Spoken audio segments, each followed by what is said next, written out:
הסופר-בלוקס בברצלונה. אתם יכולים לשבת עם כוס קפה במרחב הציבורי בשכונה שלכם, לפגוש אנשים ולתת לילדים לשחק ולהתנייד שם בחופשיות? סרטון זה תורגם לעברית על ידי קבוצת התושבים הולכים רוכבים רמת גן, בשביל שנראה איך התכנון העירוני בישראל יכול לשנות את איכות החיים שלנו. תודה רבה לערוץ סטריטס פילמס TV.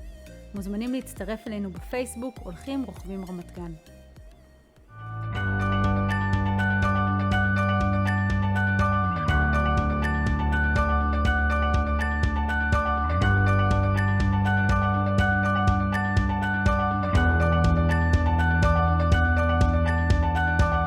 Well, I feel very happy for living in this neighborhood. I really think the whole city should be like this. It's a slower rhythm of life. You rediscover your area and your neighbors. They're finally able to reconquer the spaces of the city and truly make the space much more democratic.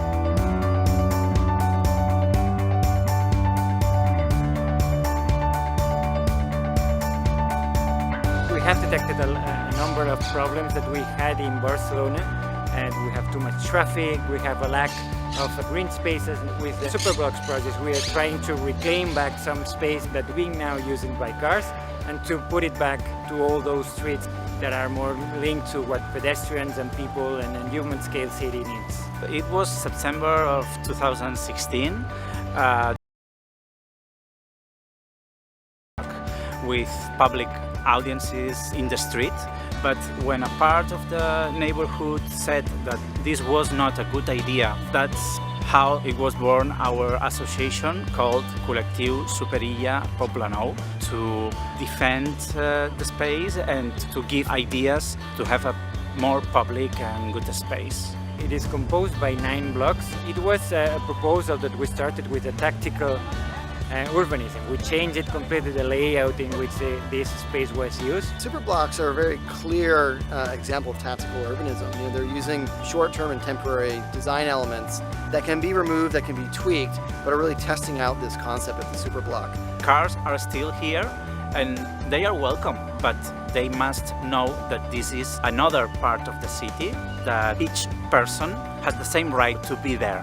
They must respect us. Everybody, not only the neighbors, can drive in this place, but it's not easy to cross in a direct lane. So in theory, people that are not doing anything inside this area, they are not driving here.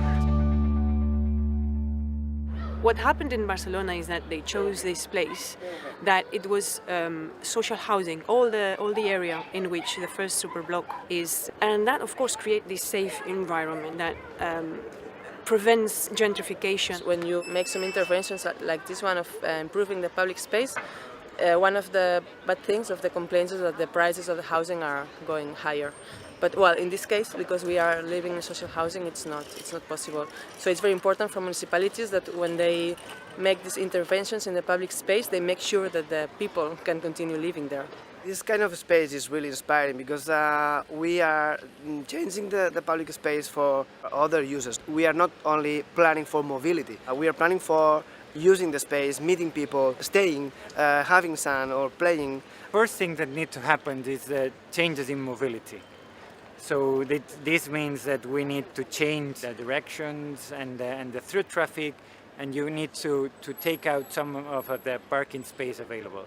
And because you don't have that many traffic and that many cars park in the street, you can start like thinking to have the space used to other uses. The intersections were 90% reclaimed with playgrounds, street furniture, benches and trees and places to hang out. And that's the kind of thing you just don't think about when you are walking around a neighborhood, is that in the middle of these streets you could be doing the same things you're doing in park space. All of these discussions on, different times of the days, different activities, different people talking about it, needed to be done really fast because people perceived really fast that was for them and they could use it and they were looking forward and it had to be adapted to their needs. And we've got playgrounds, we've got tables and places to sit, and people are just using this public space both in the weekend and also in the days. I mean, also for office people working at offices. You might have seen people taking care of elderly people or people who have disabilities who, they suddenly find a completely accessible area that they can move around. So that's really good for them the whole day long.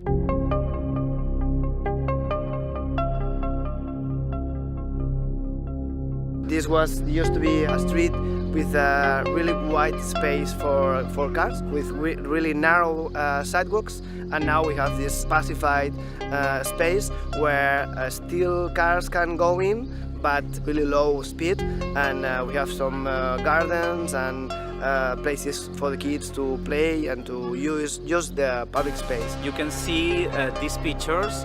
They are made by students of the school that we have here in the Super-Blok, and they were working about what they expect about the public space in our neighborhood. And they say things like, without parks, there are no funny. Less empty spaces and more parks. Right now there are many things going on. One of them is a new park in a square called Los Piera, and then this new park is going to be open the next weeks with a new fountain and gardening for neighbors. These three pieces of art are called the guardians of the Super-Blok, and they are made by an important artist in Catalonia, Xavier Mascaró. And these pieces are here because we have a museum of contemporary art in the Super-Blok, and they thought that it was a good idea to put art in the street. And this part of the street, there are no cars. Now in the Super-Blok, the noises are mostly birds and kids playing. I live in the 11th floor. I can sleep very quietly, and during the day I just can hear kids, so that's amazing.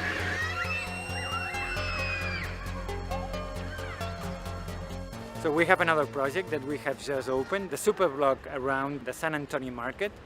That it's a very dense area in which you have a lot of people living there, a lot of people working, but also one of the main markets of Barcelona. Because it was refurbished, we take the opportunity to ask the residents around the market if they wanted the space around the market to be a Super-Blok and do not have through traffic around that area. Introducing a lot of more green areas and a lot of and sitting for resting, and a little bit of like breath space for the market. In the past we even didn't know with the neighbors each other, because we just didn't meet at the street, because we were not spending time at the street, we were just passing by. But since 1.5 years ago, it's very difficult to get out from the Super-Blok because you meet everyone. You can say good morning, good afternoon, oh, your kids are growing up. We need to have more spaces like this, because if we want people actually living in Barcelona, we have to give them a space that it's not harmful for them, not only with regards to emissions and all the particles that are coming from traffic, but also with regards to noise. To be in a place that is normally filled with cars and not to have that background noise was pretty wonderful, and it actually reminded me a lot of Amsterdam, where it's so quiet that you hear voices a block away, you can hear people dining outside, and you just don't hear that. You don't have that strong sense of sound in many cities because all you hear is that loud din. I think all the cities in the world should just test this kind of Super-Blok system. For instance, New York, for instance, London, because it's working.